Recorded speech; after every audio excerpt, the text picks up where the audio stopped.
McDonald's. Big. I play the guitar like this.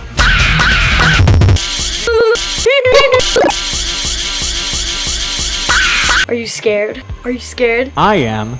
And so are the hundreds of men and women employed by this facility. Oh, I didn't see. I'm currently standing in a very beautiful big brown McDonald's in Gloomsbrook. And guess what? You're gonna eat the fucking burger! My first girlfriend actually wrote this. I love seeing that when I walk past it in the hall, and that's always there.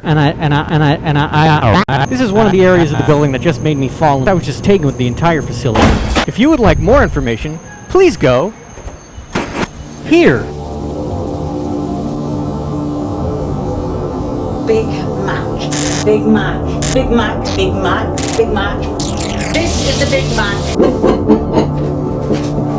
Hamburgers, awesome.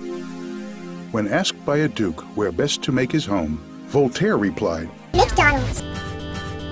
Voltaire would feel right at home, with entrees ranging from the great American hamburger to the Italian classic American hamburger. My kids won't eat us. That's why Milwaukee's got McDonald's. Leave the room.